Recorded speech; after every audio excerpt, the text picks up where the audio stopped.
Here's my audience, and here is my note card.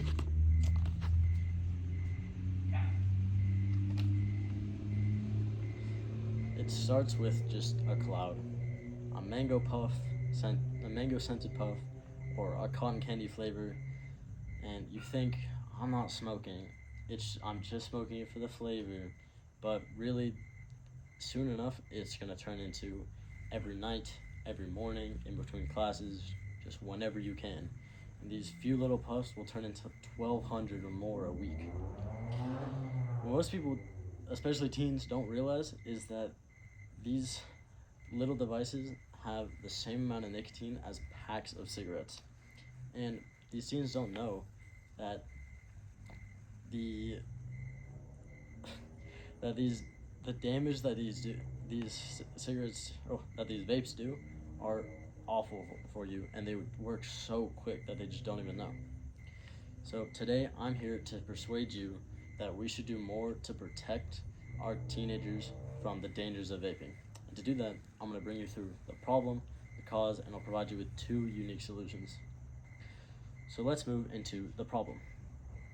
Vapes are just as bad, if not worse, than cigarettes. According to a UC San Francisco article from December of 2024, vapes have just as much nicotine as an entire pack of cigarettes. The newer ones can have even up to 600 packs or 600 cigarettes worth of nicotine in them. And because of this, teens that vape are 3 to 5 times more likely to start vaping or to start smoking cigarettes than the average person.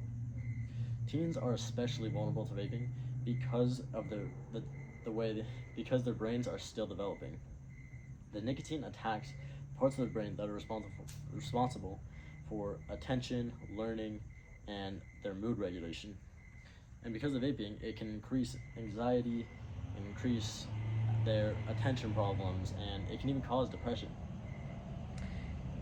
Vaping, because of the way vaping pushes out nicotine so efficiently, it becomes addicting so easily, even after just a couple uses.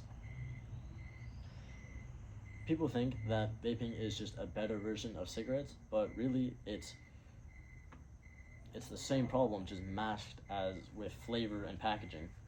It's the same struggle with addiction that the generation before us had with cigarettes, but instead it's just vaping for us.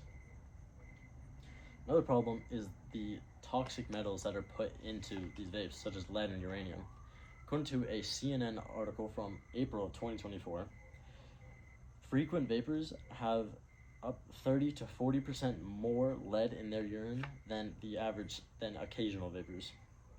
And if you like sweet flavors, then there's a good chance you have a lot higher levels of uranium in your body. Lead and uranium have a lot of problems with brain development, and especially in young minds. These metals are awful for you. They impair your learning and your memory and a lot of other stuff that is involved in development of your brain. The way these metals get into the vapes is because the coils on the inside are getting heated up and vaporizing the juices that are in there, and the metals get sucked into the smoke that just goes straight to your lungs. And there is no amount of lead that is safe for your body. It affects your cognition, your kidney health, and can even affect your fertility in the long run. And a lot of people think just because there's no smell, there's no burning, there's no coughing, or there's no smell and burning, it's just clean and safe, but the stats clearly show otherwise. Yeah. So now that I've brought you through the problems, let's look at the causes. These vape companies are targeting teens through flavors and specific media tactics to make teens want to vape more. According to an NPR article from April of 2024, vape companies like Juul use influencers to make vaping seem fun and harmless, while it's really not. A lot of teens as well will post videos on YouTube and TikTok spreading the trend of vaping just by posting these little videos. And a lot of the reason people The way these vape companies target kids is by also making these vapes seem more like little fun tech accessories rather than actual vaporizers that are ruining their health with nicotine and all the other stuff in them. Because they're such little things, they make it look like USBs or flash drives and these little tech things that make it so easy to hide, such as in schools or at home hiding from your parents. It makes it so much easier the way they're shaped. Another cause is that teens don't realize how bad it is for them.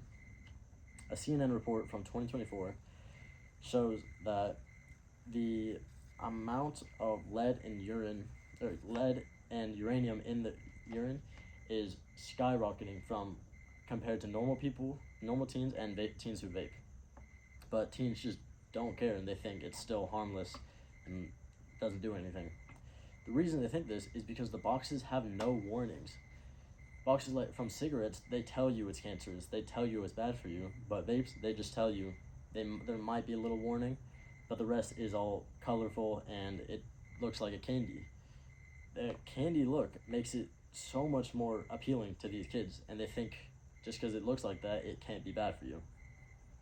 Another reason they think it's not that bad is because there's no smell. It's just invisible. There's nothing. There's no burning. There's no coughing. There's nothing that comes out of it. There's no immediate effect. So kids think, oh, it must not be that bad, but really it is. There might not be any tobacco in it, which is different from cigarettes, but the metals in it, these toxic metals, could be just as bad, or if not worse, than the tobacco. And either way, it still has the addictive nicotine substance that just goes straight to your brain and fries it. So now that I've brought you through the problems and given you some and the causes, let me provide you with a unique solutions. First one is that vapes should just be fully taken off the market. The FDA started, and they're heading in the right direction.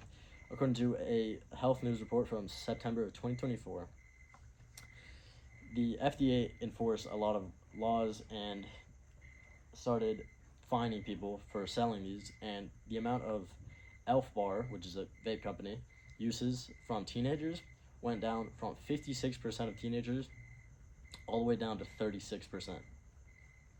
But the problem with this is because it's not fully banned, these companies can just rebrand, rename, and get around these little regulations so easily.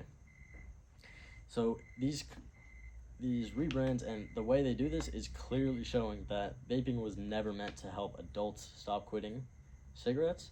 It was just meant to target kids in the beginning. But now that we've started and issued some fines, we should go all the way and just ban it. Another solution is giving teens a way to quit, to help them quit. According to a PBS News report from November of 2024, there have been some programs put out there that have helped kids quit, and teens, quit.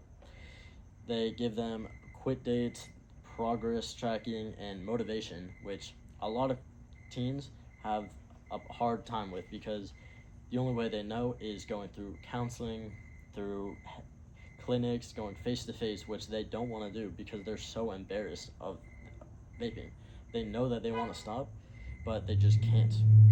If we give them an easy way to quit and make it a lot and help them, we can help them quit before it's too late for them.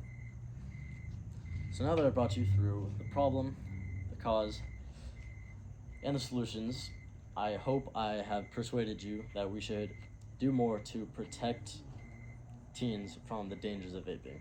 And hopefully next time you get offered a vape or see someone vaping, you won't just see it as a cloud of flavor, but rather addiction hiding behind that flavor. Maybe you'll see it as the 600 cigarettes worth of nicotine that's in them. You'll see the lead and the uranium that's in it, the health issues, the kids that want to stop but they just can't because they're hooked. Hopefully next time you won't just shrug it off when you see someone vaping, you'll try and help. We shouldn't be known as the vape generation. We should be known as the generation that stopped vaping, and we should be the ones to end it.